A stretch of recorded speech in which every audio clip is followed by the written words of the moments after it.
में जमे पड़े हैं। मैं ऐसे हमारे हिंदुस्तान के नेता समाजवादी पार्टी के राष्ट्रीय अध्यक्ष माननीय अखिलेश यादव साहब का मैं आह्वान करता हूं। वे अपने माननीय अखिलेश यादव जिंदाबाद, जिंदाबाद जिंदाबाद, जोरदार नारा। माननीय अखिलेश यादव जिंदाबाद, जिंदाबाद।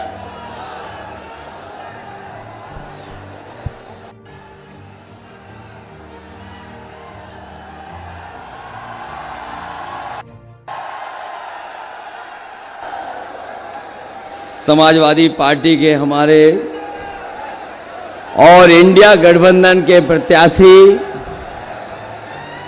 पूर्व विधायक नौजवान साथी उत्कर्ष वर्मा जी, पार्टी के हमारे जिला अध्यक्ष रामपाल सिंह जी, कांग्रेस पार्टी के नेता और यहां से रहे पूर्व सांसद जफर अली नकवी साहब, अंसार महलूस साहब, पूर्व एमएलसी शशांक यादव जी, पार्टी के हमारे संगठन के पदाधिकारी आरएस उस्मानी जी, मंच पर उपस्थित गुरप्रीत सिंह जौहरी साहब, पार्टी के पुराने अध्यक्ष कयूम खान साहब, अनुराग पटेल जी, पूर्व विधायक विनय तिवारी जी, पूर्व विधायक राम सरन जी,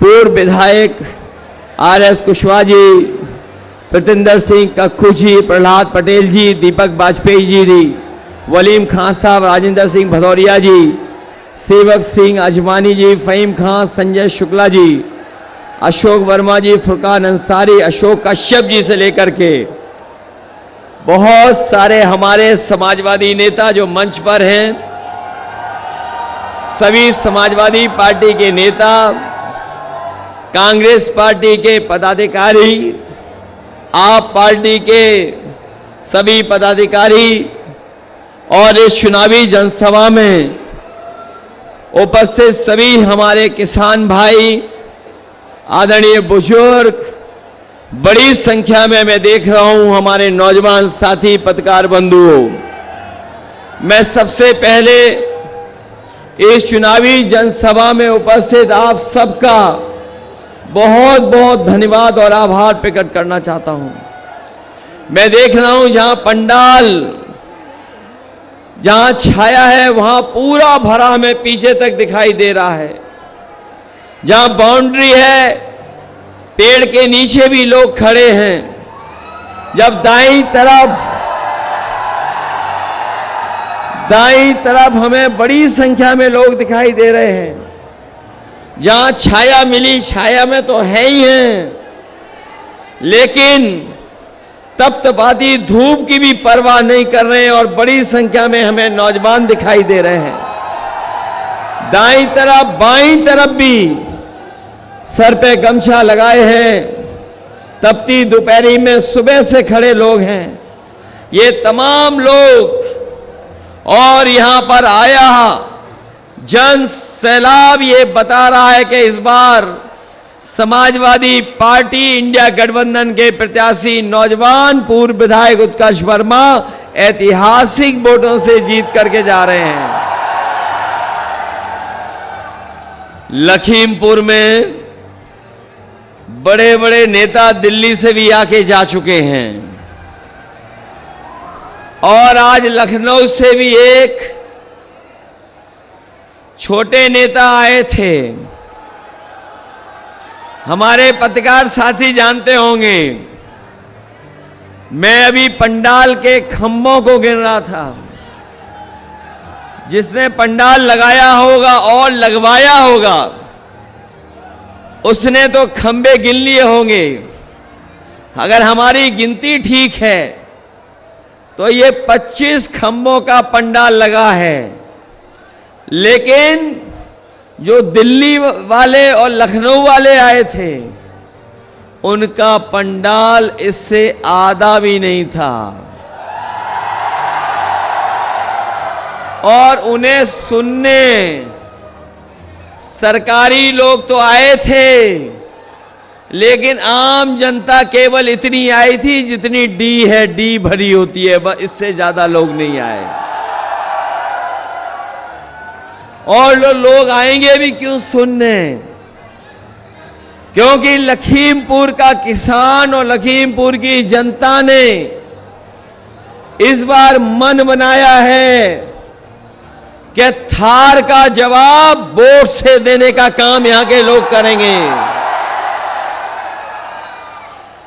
जो लोग कह रहे हैं कि उन्हें और बड़ा बना देंगे, हमें पूरा भरोसा है लखीमपुर की जनता पर और किसानों पर, क्योंकि ये जिला हमारा बॉर्डर जिला है। इस बार इतना वोट यहां की जनता डालेगी, इतना वोट डालेगी कि बीजेपी का प्रत्याशी बॉर्डर के बाहर फेंक दिया जाएगा। जहां तक बीजेपी का सवाल है, बीजेपी के 10 साल में झूठ और लूट की सरकार देखी है। कहने को तो ये कहते रहे हैं कि दुनिया की सबसे बड़ी पार्टी है, लेकिन इसी दुनिया की सबसे बड़ी पार्टी अपने आप को बोलने वालों ने ब्रह्मांड का सबसे बड़े झूठ किसान और नौजवान को बोले हैं। कोई छोटा मोटा झूठ नहीं बोला, ब्रह्मांड का सबसे बड़ा झूठ बोला और कहा कि हम किसानों की आय दोगुनी कर देंगे। हमारे किसान भाई और किसान भाइयों के परिवार के सदस्य हैं यहां पर, ये नौजवान हमें दिखाई दे रहे हैं, ये भी किसानों के परिवार के हैं। बताओ, इस भारतीय जनता पार्टी की सरकार ने आपको धोखा दिया कि नहीं दिया? जो लोग कह रहे थे आय दोगुनी कर देंगे, इन्हीं लोगों ने 3 काले कानून लागू किए थे और 3 काले कानून को लेकर के पूरे देश के किसान, हमारे लखीमपुर, उत्तर प्रदेश, आसपास के जिले के किसानों ने उस आंदोलन को करने का काम किया और तीनों कानूनों के खिलाफ न केवल लखीमपुर में लड़े हैं, बल्कि अगर दिल्ली भी जाना पड़ा होगा तो यहां का किसान दिल्ली गया और सालों साल वहां धरने पर बैठा रहा। तब तक किसान नहीं हटा जब तक सरकार ने तीनों काले कानून वापस नहीं ले लिए। वो जो तीनों काले कानून बीजेपी के लोग ला रहे थे, वो पूंजीपतियों को हमारे किसानों की जमीन और पैदावार देना चाहते थे। हम अपने तमाम किसान जो शहीद हो गए, हम तमाम वो लोग जो इस किसान आंदोलन में अपने परिवार के सदस्यों को खोए हैं, जो खोए किसानों को हम याद करते हैं, उन्हें श्रद्धांजलि भी देते हैं। मैं ये भी जानता हूं कि उन किसान के परिवारों को न जाने कहां कहां घूमना पड़ रहा है, अभी भी भटक रहे, उन्हें अभी न्याय नहीं मिल पाया है। हम अपने किसान भाइयों को और उनके परिवार के सदस्यों को भरोसा दिला के जा रहे हैं, जिस समय इंडिया गठबंधन की सरकार बनेगी, न केवल हम किसानों की मदद करेंगे, बल्कि तमाम शहीद हुए किसानों के परिवारों को न्याय दिला करके उनका सम्मान और आर्थिक रूप से मदद करने का काम करेंगे। लखीमपुर की जनता ने और यहां के किसानों ने वो भी आंदोलन देखा था जब हमारी पार्टी और किसान नेता तेजिंदर बिर्क उस आंदोलन को आगे लेकर के चल रहे थे। यही के भारतीय जनता पार्टी के नेता के बेटे ने वो थार की गाड़ी से कुचलने की कोशिश की थी। तेजिंदर बिर्क तो बच गए, लेकिन हमारे और जो किसान साथी थे उनकी जान चली गई, पत्रकार साथी की भी जान चली गई, लेकिन अभी भी वो न्याय के लिए लड़ रहे हैं। अभी भी न्याय के लिए वो खड़े हैं। हम इनको भरोसा दिलाते हैं, ये इंडिया गठबंधन अपने किसानों को हक और सम्मान दिलाने के लिए बना है। ऐसे परिवारों को हम न्याय भी देंगे और कभी मौका मिला तो तेजिंदर बेग जैसे लोग और हमारे तमाम किसान आंदोलन को चलाने वाले किसान नेताओं की मदद करने का काम और सम्मान देने का काम हम लोग करेंगे। जहां इन्होंने किसानों को धोखा दे दिया, लागत बढ़ा दी, महंगाई बढ़ गई, कीटनाशक दवाइयों की कीमत बढ़ गई, जीएसटी लगा करके और महंगा कर दिया, लेकिन हमारे किसानों की ये मदद नहीं कर पा रहे हैं। अभी जब सरकार ने फैसला लिया कि उद्योगपतियों का कर्ज माफ होगा, हमारा किसान दुखी हो गया, हम लोग निराश हो गए। हम लोगों को लगा कि ये जो कर्ज माफ होने जा रहा है तो उद्योगपतियों के साथ साथ हमारे किसानों का भी कर्ज माफ हो जाएगा। लेकिन भारतीय जनता पार्टी की सरकार ने नियम जो बनाया, कानून जो बनाया, वो कानून ऐसा बनाया कि 5 करोड़ से ऊपर वाले जो लोग हैं उनका कर्ज तो माफ हो गया, लेकिन हमारे गरीब और किसान जिनका लाखों में कर्ज था उनका कर्ज माफ नहीं हो पाया। इन्होंने 16 लाख करोड़ बड़े बड़े उद्योगपतियों का कर्ज माफ कर दिया। हम अपने किसान भाइयों को, गरीब भाइयों को कह के जा रहे हैं, समाजवादी पार्टी और इंडिया गठबंधन सरकार बनाने जा रहा है, अपने किसानों का पूरा कर्ज भी माफ करने का काम होगा। जो लोग विकसित भारत की यात्रा कर रहे हैं, कार्यक्रम कर रहे थे, अगर हमारे प्रधानों ने सहयोग न किया होता तो इनकी विकसित भारत की यात्रा नहीं हो पाती। और हम इन बीजेपी के लोगों से कहना चाहते हैं, जिस समय हमारा किसान खुशहाल हो जाएगा, संपन्न हो जाएगा, आर्थिक रूप से मजबूत हो जाएगा, उसी दिन न केवल हमारा किसान बल्कि हमारा देश भी विकसित देश हो जाएगा, खुशहाल देशों में गिनती हो जाएगी। इसलिए अपने किसानों की मदद के लिए चाहे हमें बजट का ज्यादा पैसा देना पड़े, जैसे पहले देने का काम शुरू हुआ था, मंडी से लेकर के और सुविधाएं, चाहे सिंचाई हमें सस्ती देनी पड़ जाए, चाहे हमें बिजली की, हमें अपने किसानों की सिंचाई मुफ्त करनी पड़े, हम लोग सिंचाई मुफ्त कर करके अपने किसानों को लाभ पहुंचाने का काम करेंगे। जहां हमारा किसान दुखी रहा, वहीं ये नौजवान जानते होंगे कि इस सरकार ने नौजवानों के साथ भी धोखा किया, इनके भविष्य के साथ खिलवाड़ की इन्होंने। इन नौजवानों का जो सपना था वो सपना तोड़ दिया। जितनी भी परीक्षाएं सरकार में हुई, सब परीक्षाओं के पेपर लीक हो गए। ये नौजवान जानते होंगे, 1-2 नहीं, 3 या 4 नहीं, 10 से ज्यादा परीक्षाएं जिन्होंने पेपर लिखे होंगे वो जानते होंगे कि इस सरकार में जो भी परीक्षा लिखी गई, हर परीक्षा का पेपर लीक हो गया, कोई परीक्षा नौजवान नहीं दे पाया। बताओ परीक्षा लीक हुई कि नहीं हुई? और उस परीक्षा का भी पेपर लीक हो गया, जिस परीक्षा के लिए सरकार कह रही थी कि हमने बहुत इंतजाम किया है, सुरक्षा बहुत की है। 2 दिन की परीक्षा चलाई थी इन्होंने, पुलिस भर्ती की, और जब पुलिस भर्ती का नौजवान पेपर देकर के घर लौटे तो पता लगा कि पुलिस भर्ती वाला भी पेपर लीक हो गया और परीक्षा रद्द हो गई। बताओ पुलिस भर्ती का पेपर लीक हुआ कि नहीं हुआ? हमारे ये मुख्यमंत्री पता नहीं कैसे जो लीकेज नहीं रोक पा रहे हैं।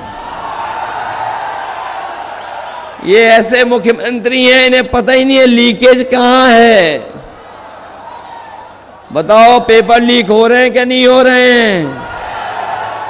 और अपने नौजवानों से कह के जा रहे हैं, ये जो अग्निवीर वाली नौकरी है, ये 4 साल वाली नौकरी हम लोग कभी स्वीकार नहीं कर सकते हैं।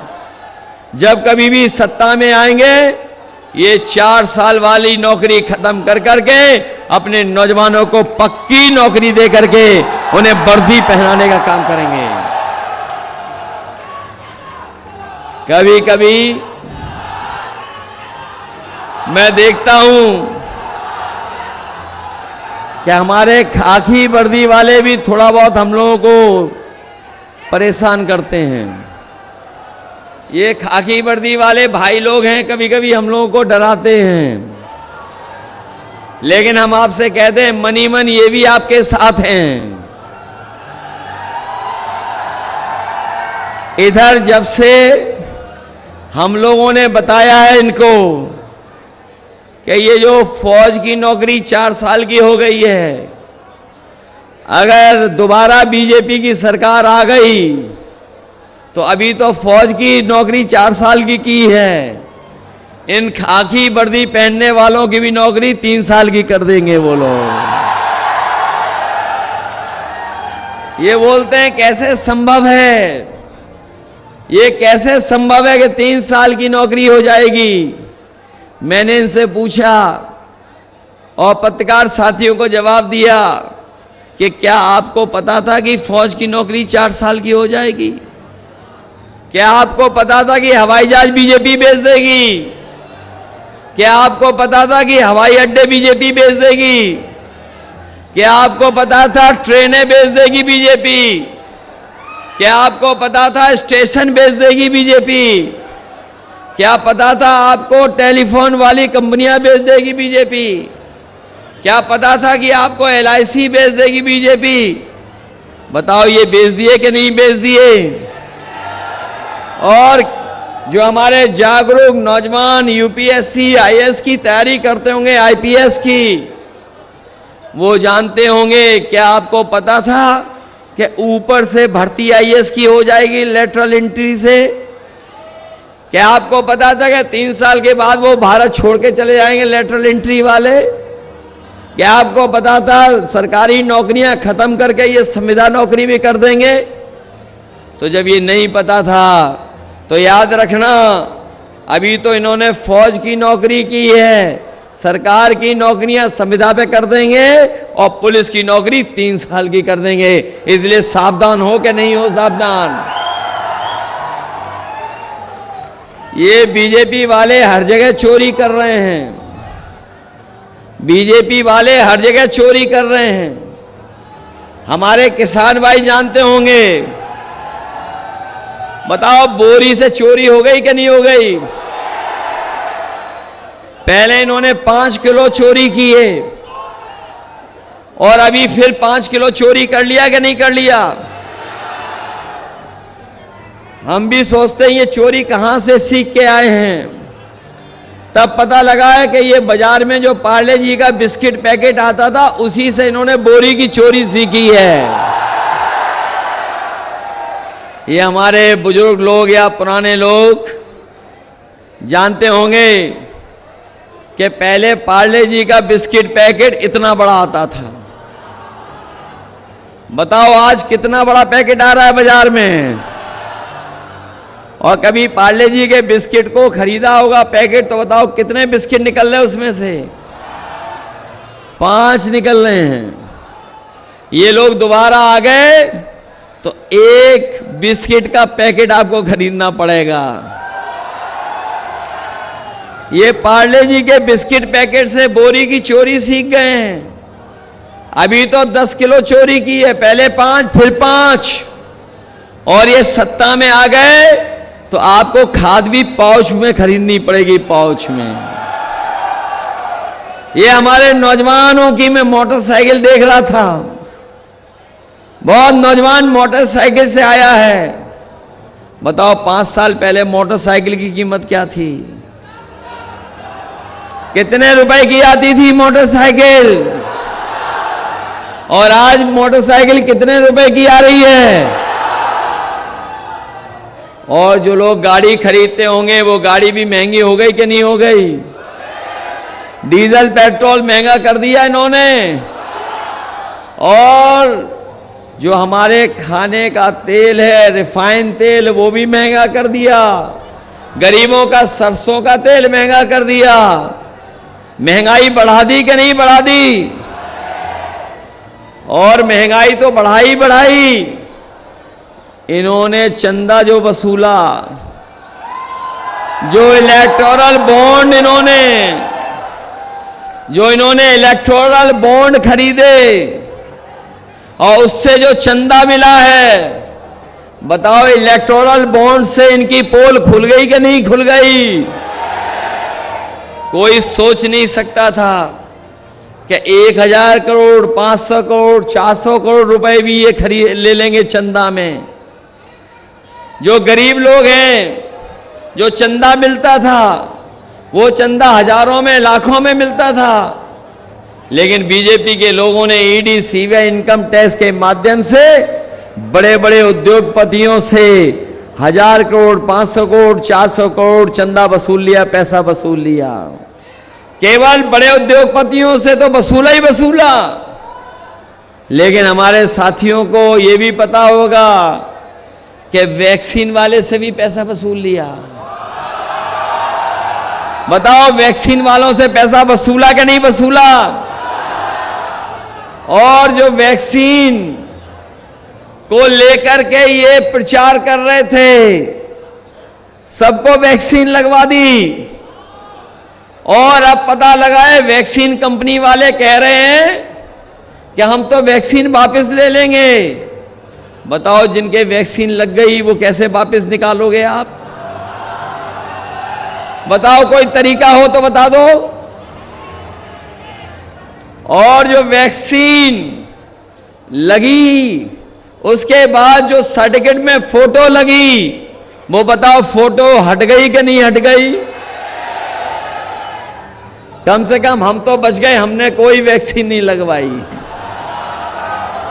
हमारे जैसे हो सकता कुछ साथी हों। बताइए कैसी सरकार है ये? जो हमारे पुलिस के लोग हैं, सरकारी कर्मचारी हैं, प्रशासन के लोग हैं, ये वैक्सीन नहीं लगवाना चाहते थे, लेकिन इन्हें भी जबरदस्ती वैक्सीन लगवा दी।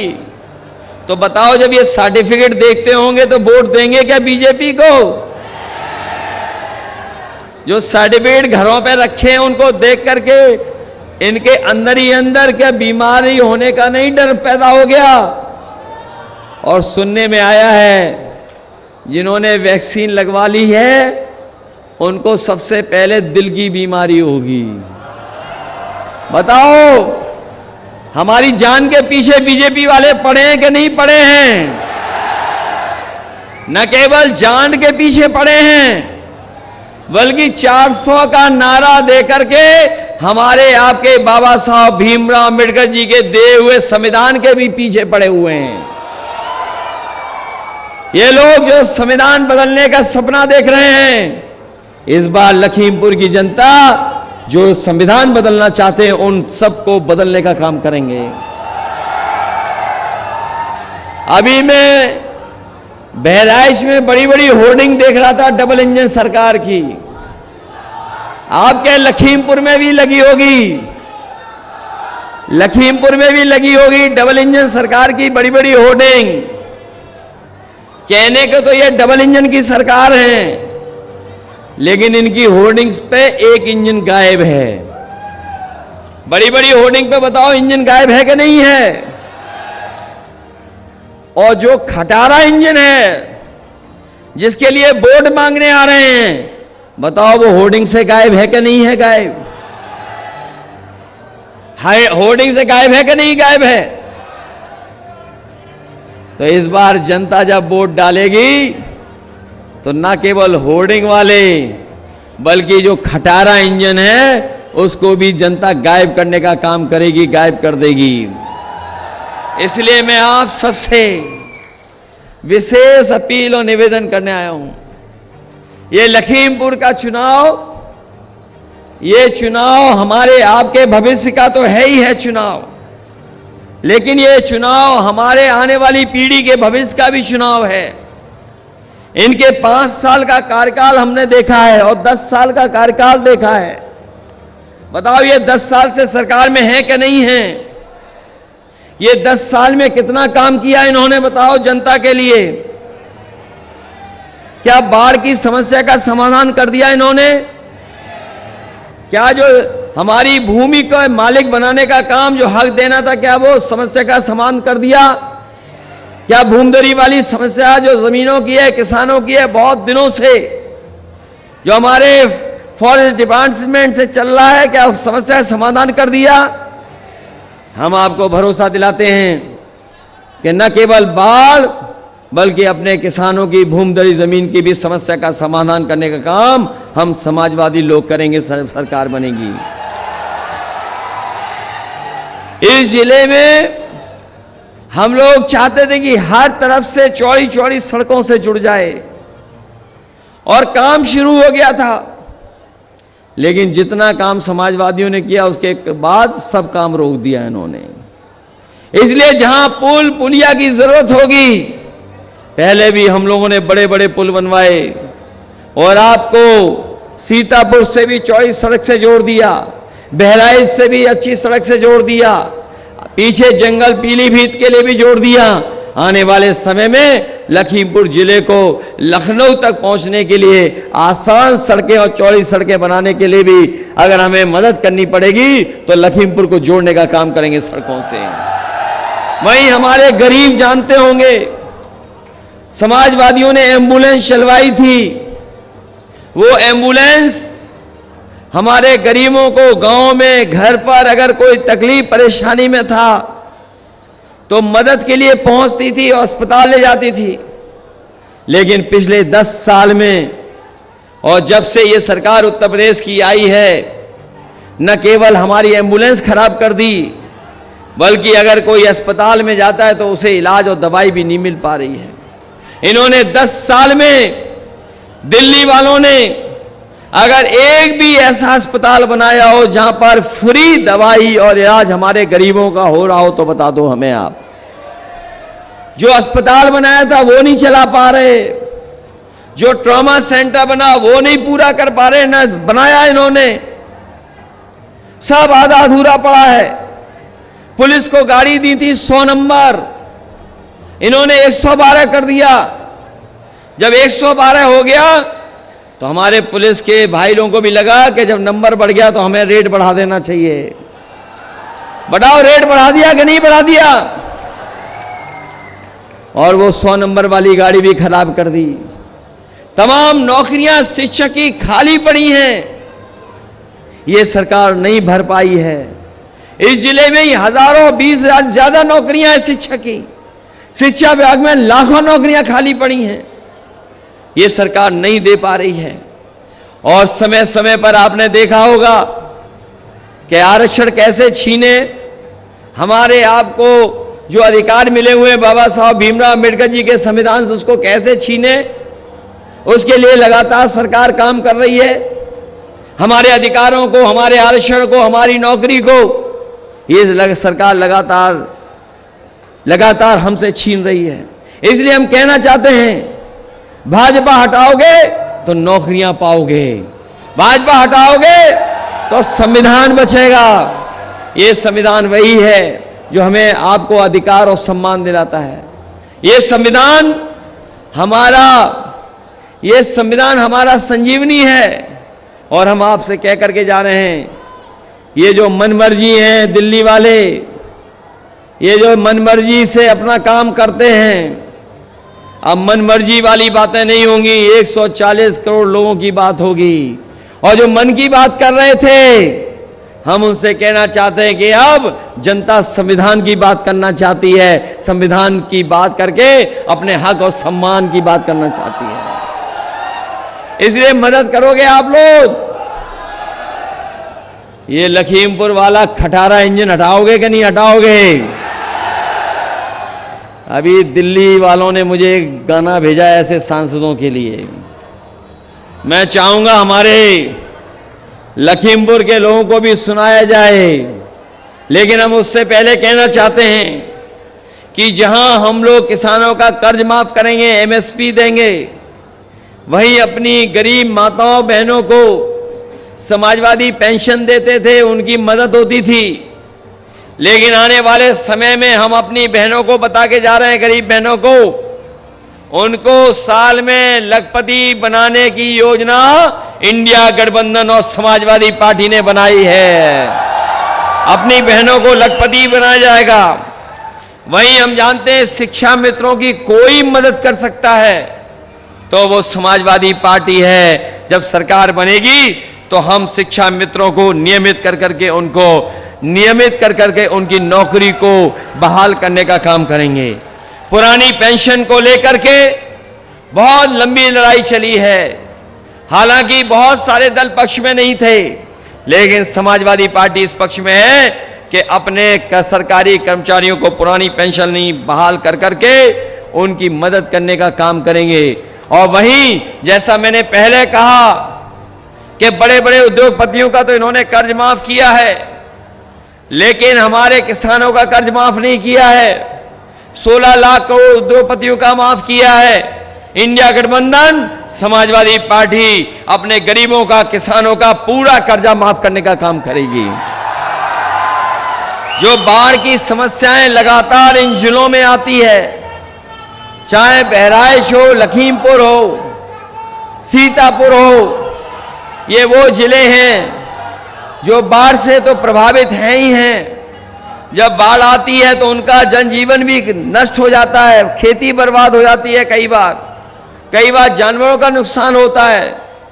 और इस सरकार ने जहां कोई ठोस काम नहीं किया है बाढ़ को नियंत्रण करने के लिए, जिससे हमारे किसानों की, गरीबों की संपत्ति को नुकसान न पहुंचे, अगर हमें कहीं भी बड़े से बड़े एक्सपर्ट और बड़े से बड़े साइंटिस्ट का सहारा लेना पड़ेगा तो लेकर के हम अपने लखीमपुर, बहराइच और सीतापुर के तमाम गरीब किसानों को बाढ़ से राहत पहुंचाने का काम करेंगे, जिससे बाढ़ से उनका नुकसान नहीं हो। इसलिए मदद करिए आप सब लोग। बताओ, ऐसे सांसद को आप अपने बॉर्डर से बाहर फेंकोगे कि नहीं फेंकोगे? जो लोग आए थे कि बड़ा बना देंगे, बताओ कितना बड़ा बनाना चाहते हो? कहां पहुंचाना चाहते हो इन्हें बड़ा बना करके? कहां जाएंगे बड़ा बन करके? ये वही लोग हैं जो संविधान और कानून से अपने आप को बड़ा मानते हैं, लेकिन जब इंडिया गठबंधन समाजवादी सरकार आएगी तो न केवल हमने किसान जो न्याय मांग रहे हैं, न्याय देने का काम करेंगे। ऐसे लोग जो हमारे किसानों को नुकसान और किसानों का अपमान करते हैं, उनकी हत्याएं कराते हैं, ऐसे लोगों को कानूनी सजा दिलाने का काम भी आने वाले समय में होगा। इसलिए ऐसे सांसदों को हटाइए, खटारे इंजन को हटाइए और हमारे नौजवान साथी उत्कर्ष वर्मा, इनको जिताने का काम करना। ये बहुत पुराने अपने नेता डॉक्टर कौशल किशोर जी के पोते हैं, उनके सेवाएं कोई भूला नहीं है। वो जिंदगी भर अपने लोगों की सेवा करते रहे, गरीब किसान और गांव के रहने वालों के दुख दर्द में शामिल होते रहे। मुझे पूरा भरोसा है जहां हमने ऐसे बड़े नेता को खोया है, कम से कम उत्कर्ष वर्मा को जिता करके एक एक वोट उनके लिए श्रद्धांजलि भी होगी, उनके लिए याद भी होगी, इनकी मदद करने का काम करना। इसलिए जो सांसद हटने हैं, जिन सांसदों को हटाना है, बाहर निकालना है, उनके लिए गाना भी है। और याद रखना, ये चौथा चरण बिल्कुल बीच का चरण है, बिल्कुल बीच का। बताओ बीच का चरण है कि नहीं है? अभी तक 3 चरणों में इन बीजेपी वालों का बैलेंस खराब हो गया, इनका सफाया कर दिया जनता ने। और जब बैलेंस खराब हुआ तो इनके भाषणों में भी बैलेंस खराब हो गया। और इतना बैलेंस खराब हुआ है कि अब ये अपनों को ही कुछ बुरा भला कह रहे हैं। बताओ, जो अपने लोगों को बुरा भला कहने लगे, उनके बुरे दिन आ गए कि नहीं आ गए? और एक दूसरा दल है जो अपने ही सबसे करीब उनको निकालने का काम कर रहे हैं। ये दोनों दल ऐसे हैं जो संविधान के खिलाफ हैं, संविधान के खिलाफ काम कर रहे हैं, लोकतंत्र के खिलाफ काम कर रहे हैं। और हम तो अपने बहुजन समाज के लोगों से कहेंगे कि बीजेपी तो खुलेआम 400 पार का नारा देकर के बाबा साहब भीमराव अम्बेडकर का संविधान बदलना चाहती है, वहीं दूसरा दल पीछे से उनका साथ देने का काम कर रहा है। इसलिए बहुजन समाज के लोग अपना वोट खराब मत करना, संविधान बचाने के लिए और बाबा साहब भीमराव अम्बेडकर जी के संविधान को बचाने के लिए एक एक वोट आप उत्कर्ष वर्मा और साइकिल चुनाव चिन्ह पर देने का काम करना। मैं अपने ऑपरेटर जो होंगे उनसे कहेंगे बीजेपी के सांसद को हटाने के लिए जो दिल्ली से गाना आया है, दिल्ली से हटाना है उन्हें, वो गाना शुरू कराइए। और इस चुनावी जनसभा में उपस्थित सभी हमारे किसान भाई, आदरणीय बुजुर्ग, बड़ी संख्या में मैं देख रहा हूं हमारे नौजवान साथी पत्रकार बंधुओं, मैं सबसे पहले इस चुनावी जनसभा में उपस्थित आप सबका बहुत बहुत धन्यवाद और आभार प्रकट करना चाहता हूं। मैं देख रहा हूं जहां पंडाल, जहां छाया है वहां पूरा भरा हमें पीछे तक दिखाई दे रहा है। जहां बाउंड्री है, पेड़ के नीचे भी लोग खड़े हैं। जब दाईं तरफ हमें बड़ी संख्या में लोग दिखाई दे रहे हैं। जहां छाया मिली, छाया में तो है ही हैं, लेकिन तपतपाती धूप की भी परवाह नहीं कर रहे हैं और बड़ी संख्या में हमें नौजवान दिखाई दे रहे हैं। दाईं तरफ बाईं तरफ भी सर पे गमछा लगाए हैं, तपती दोपहरी में सुबह से खड़े लोग हैं। ये तमाम लोग और यहां पर आया जन सैलाब ये बता रहा है कि इस बार समाजवादी पार्टी इंडिया गठबंधन के प्रत्याशी नौजवान पूर्व विधायक उत्कर्ष वर्मा ऐतिहासिक वोटों से जीत करके जा रहे हैं। लखीमपुर में बड़े बड़े नेता दिल्ली से भी आके जा चुके हैं और आज लखनऊ से भी एक छोटे नेता आए थे। हमारे पत्रकार साथी जानते होंगे, मैं अभी पंडाल के खंभों को गिन रहा था। जिसने पंडाल लगाया होगा और लगवाया होगा उसने तो खंभे गिन लिए होंगे। अगर हमारी गिनती ठीक है तो ये 25 खंभों का पंडाल लगा है, लेकिन जो दिल्ली वाले और लखनऊ वाले आए थे उनका पंडाल इससे आधा भी नहीं था। और उन्हें सुनने सरकारी लोग तो आए थे, लेकिन आम जनता केवल इतनी आई थी जितनी डी है, डी भरी होती है, बस इससे ज्यादा लोग नहीं आए। और लोग आएंगे भी क्यों सुनने, क्योंकि लखीमपुर का किसान और लखीमपुर की जनता ने इस बार मन बनाया है कि थार का जवाब वोट से देने का काम यहां के लोग करेंगे। जो लोग कह रहे हैं कि उन्हें और बड़ा बना देंगे, हमें पूरा भरोसा है लखीमपुर की जनता पर और किसानों पर, क्योंकि ये जिला हमारा बॉर्डर जिला है। इस बार इतना वोट यहां की जनता डालेगी, इतना वोट डालेगी कि बीजेपी का प्रत्याशी बॉर्डर के बाहर फेंक दिया जाएगा।